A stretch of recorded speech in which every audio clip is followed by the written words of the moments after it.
Valve have been fined for geo blocking games in the EU. So that means that they've blocked certain games from being downloaded in certain countries, essentially.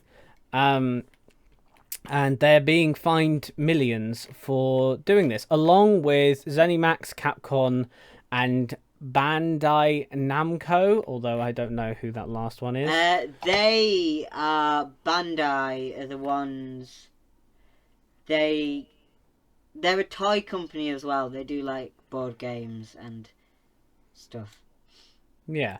So essentially, what it means is they blocked about 100 PC video games, preventing them from being activated and played outside certain EU countries. This break the EU's digital single market rules, which prohibit these kinds of barriers. So it's just basically you can't play it outside the EU, whatever game it is. They didn't really list any games, and I don't care.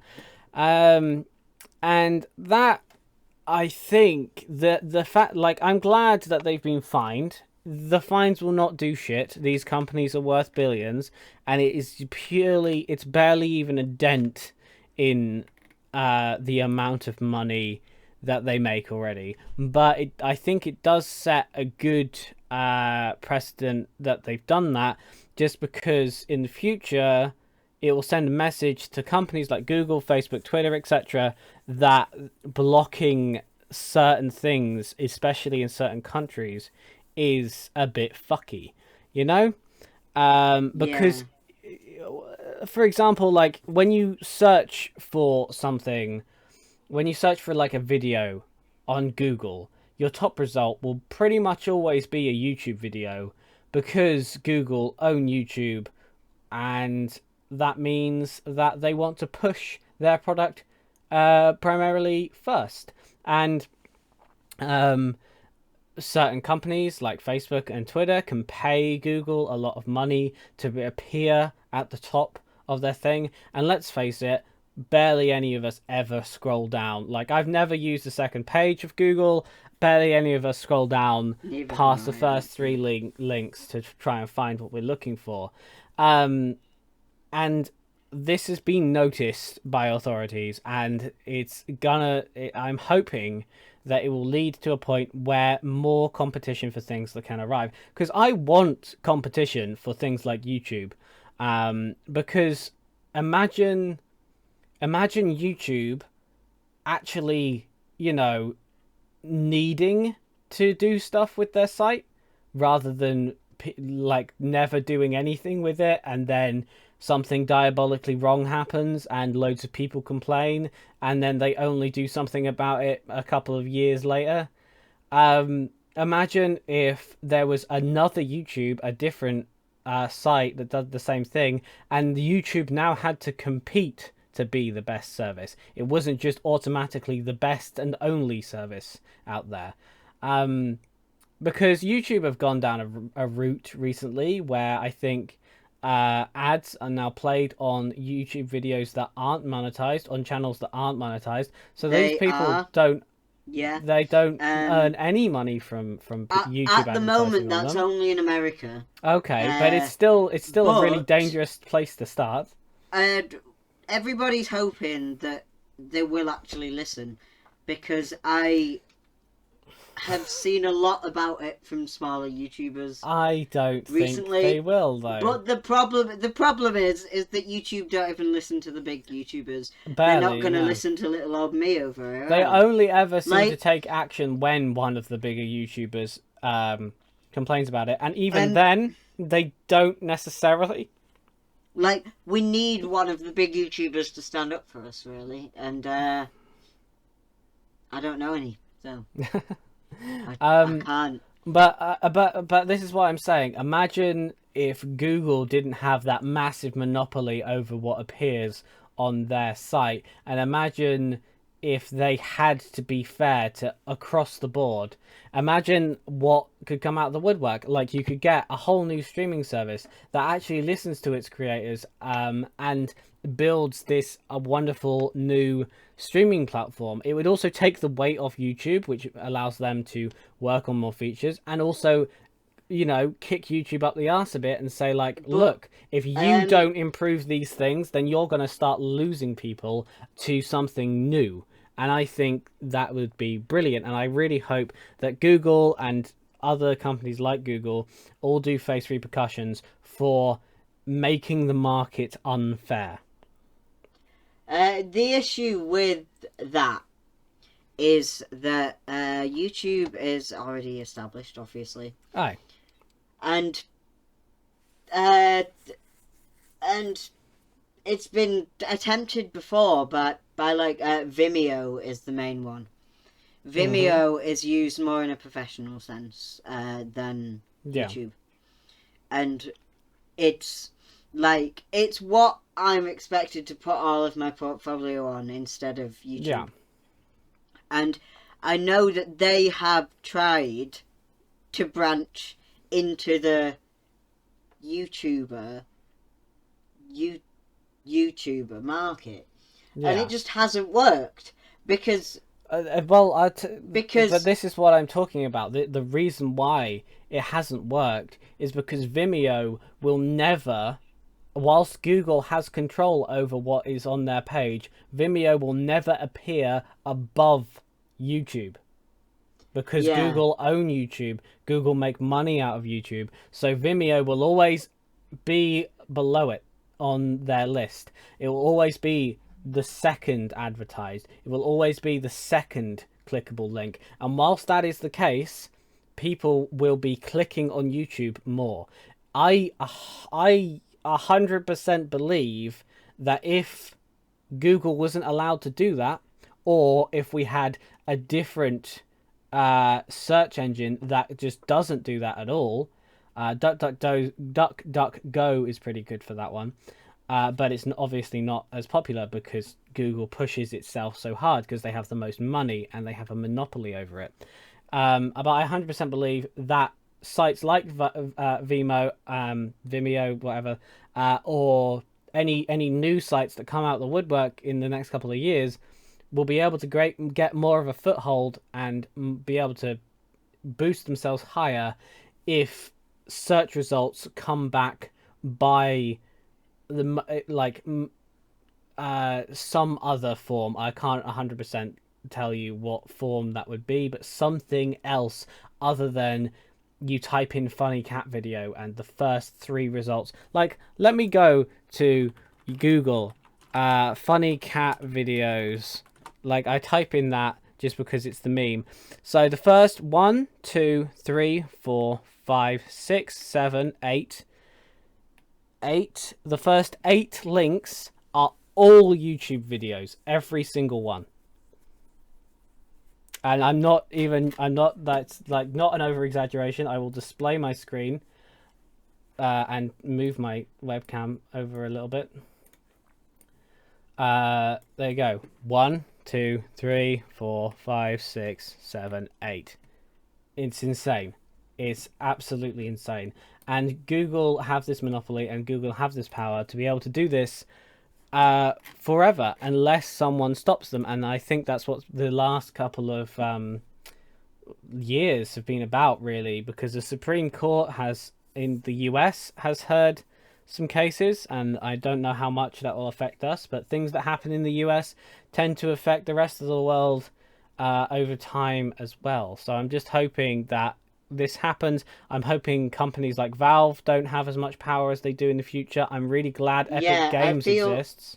I feel like them banning games in certain places, I feel like it may end up going the same way as Netflix, for example, because Netflix has different shows in different countries. Everybody knows that. Yeah. And in order to access all of your in order to access different shows from different countries, you use a VPN with Netflix. Yeah. I think if these fines will do nothing, let's be honest. Everybody knows that. If Valve keep on doing this, it will again reiterate the need for a VPN. I feel like it's an endless cycle though. Once you start, because I've never downloaded a VPN, I just don't care enough. Like I will just watch YouTube rather than care, Like, or a I Prime Video or something. don't. But I've never downloaded a VPN, and I don't want to because then my own privacy has been privatized.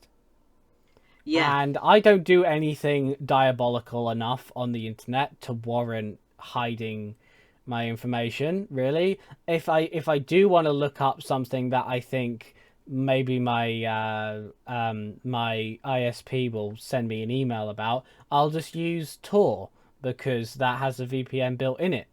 yeah. Like I think if it continues, they people will need to get a VPN to access their Steam library because stuff Yeah, that, and it's which it's is privatized. It's your privacy being privatized, and I just think that's also a very dangerous route to be going down. That's scary. That's it's not like not right. I do understand why some people get them. Like if you work in a cafe or coffee shops and you're working on the internet or Yeah, like yeah, and you have to if be in you a use public space. enough I get that. public Wi-Fi to get the money's worth out of it, I can see why people get them. But for me, a homeowner who, well, I'm not a homeowner, I'm a person at home who doesn't Our generation is work. unlikely to ever own a home. I don't need a VPN because I don't do work in coffee shops. If I do, then I tend to use my hotspot on my phone because I've got loads of data on my phone. Yeah. Or I'm just writing an essay, so I don't even need the internet. Like, No. personally, I don't need one, and Netflix alone, because you can't use Amazon Prime on a VPN, isn't a good enough reason. But I feel like if Steam decided that I couldn't play The Binding of Isaac, for example, in the UK, but I could play The Binding of Isaac in America, I would buy one, hands down. But I think that's dangerous. That shouldn't be the case. That should Exactly. not be happening. And I feel like this could potentially be the start of Steam teaming up with someone and selling a shit ton of VPN things because they know people will buy it. This is the thing though. That case I've talked about, the story that started all this. They have been fined for doing that. They've been fined millions for doing that. Along with other companies, they have lost money from this. It won't make a difference to their budget. It won't make a difference to them at all. And there should be harsher penalties for breaking these laws other than just fines. Like it should either be a lot more money so that the company has to really strongly re-evaluate what it's doing, or someone needs to go to prison for it. Like, because it's not fair. It's genuinely not fair. Think about all of the people who go unemployed because they can't compete with this. The only reason Steam has competition now is because big companies who already had a shit ton of money, like Epic Games and EA, have made their own platforms, and as a result, Steam is better than it was like 5 years ago because these platforms exist. And Epic Games, I'm incredibly impressed with Epic Games. I think their free game a week thing is really, really beneficial for everyone involved. I think that's fantastic. And whilst it doesn't have as many features as Steam yet, I think it will in the future. It doesn't yet, but I'm just glad it exists. Because without things like Epic Games, which I consider to be a really good store for games, Steam would be able to get away with everything, with all of this, with geo-blocking games, with banning things, with not improving their service, with not adding features, whatever the hell you want to call it. They can't do that as much now because they have to compete with Epic Games. And I really hope that whatever lawsuits and stuff get brought against Google, Facebook, Twitter, etc. in the future, I hope it means that something will come about where YouTube has to be held responsible in the same way, because they don't listen, and they're not going to listen until they think they're under threat from something else.